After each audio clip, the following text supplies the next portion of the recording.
All right.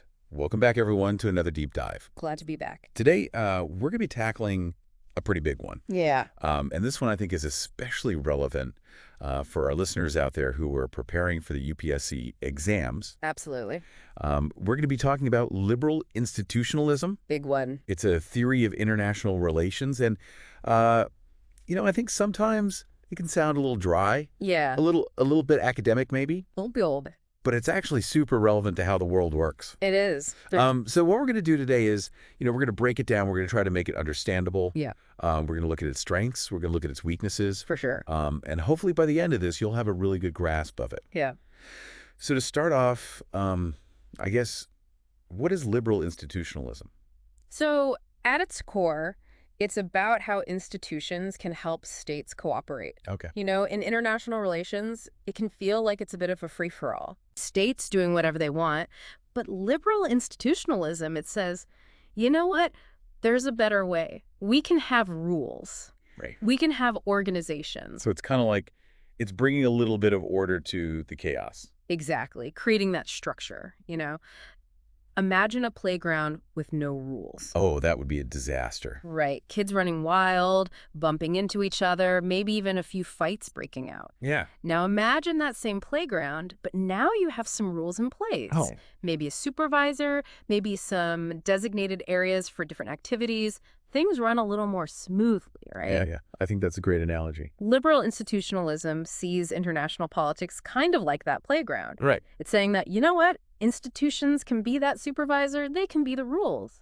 And they can help states get along better and cooperate and actually achieve things together. So instead of just like every country for themselves. Exactly. It's saying, hey, look, we can actually work together and achieve things that we couldn't do on our own. And so where did this idea come from? Like, is this something, it seems very modern? Is this a recent idea?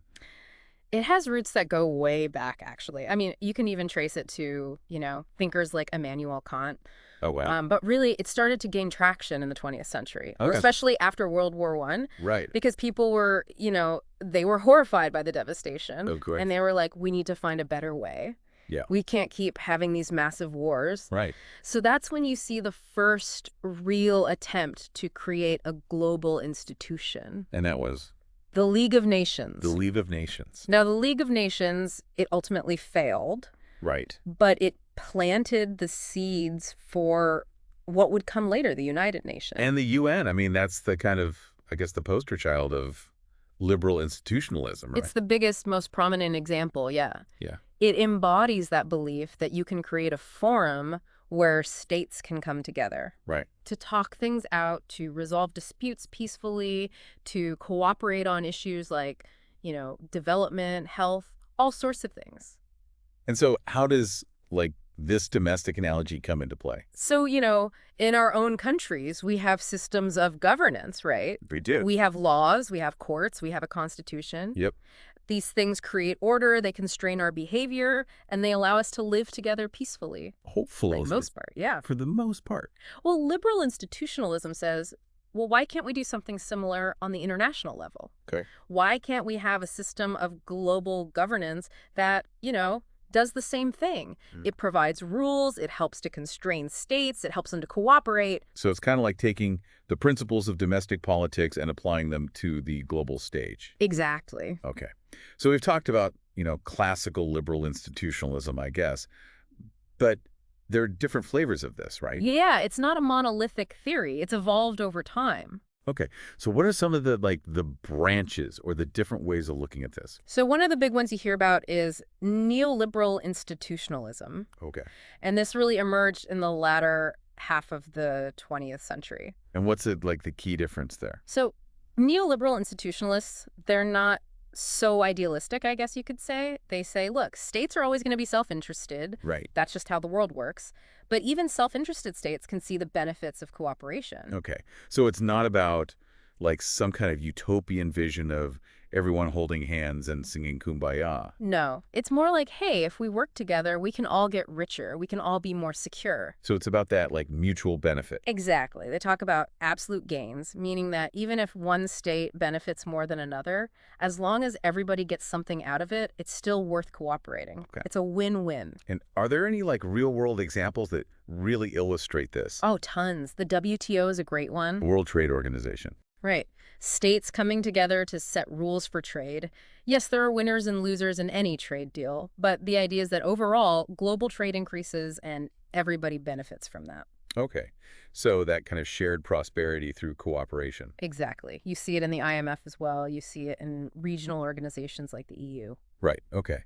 And then there's this other idea, I think, called new institutionalism. Right. Yeah, so new institutionalism, it kind of broadens the scope. It says, look, it's not just about formal institutions like the UN or the WTO. Okay. It's also about informal norms and rules. It's like the unwritten rules of the game. Yeah, exactly. The things that aren't written down in a treaty, but that kind of shape how states behave anyway. Interesting. So how does that work? Like, can you give me an example? Sure. So think about things like diplomatic protocols or the norms against using chemical weapons. These aren't codified in some big international law, but most states adhere to them because they've become part of the fabric of international relations. Right. And you see it in international regimes, too. What are those? So these are sets of norms and principles that govern specific issue areas. Like there's a regime around climate change, there's a regime around nuclear non-proliferation. So it's like a shared understanding of like how we're going to deal with this particular problem. Exactly. And those regimes, even though they're not embodied in a formal organization, they can influence how states act. Okay, so that's pretty fascinating. Mm-hmm. So basically, this whole idea of liberal institutionalism, it's basically saying that institutions, whether formal or informal, they can make a real difference in international relations. They can. They can help to promote cooperation, reduce conflict, and create a more stable and predictable world. They can. But, every theory has its critics. Oh, absolutely. So what are some of the main criticisms leveled at liberal institutionalism? Well, some realists, they argue that, institutions are just window dressing. Okay. They don't really have any power on their own. They're just tools of the powerful states. So it's like the powerful states are the ones who create the institutions, and then they use them to further their own interests. Right. They're not really constrained by the rules. They're the ones making the rules. Okay. What else? Another criticism is that institutions can be slow and bureaucratic. Yeah. It takes forever to get anything done.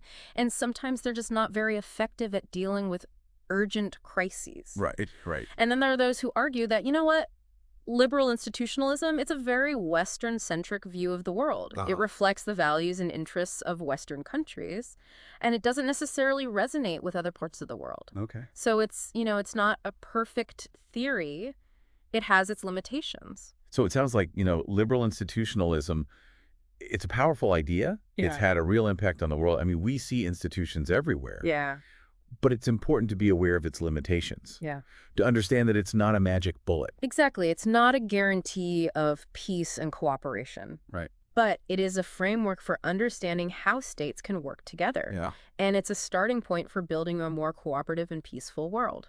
Yeah, and I think for our UPSC aspirants, it's really important to be able to critically engage with these ideas. Absolutely. To understand the theory, to be able to cite examples, to be able to discuss its strengths and weaknesses. Analyze it, right? Exactly. And see where it fits, where it doesn't fit. So it's not enough to just know the theory. You have to be able to apply it, to think critically about it. Absolutely. So I think, as we wrap up here, the question that really sticks with me is, can institutions really overcome the self-interest of states?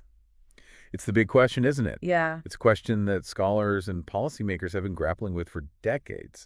And there's no easy answer. Yeah. But it's a question worth asking. Absolutely. And for all of our listeners out there, we want to hear your thoughts on this. So hit that like button, subscribe to our channel, and leave us a comment below with your thoughts on liberal institutionalism.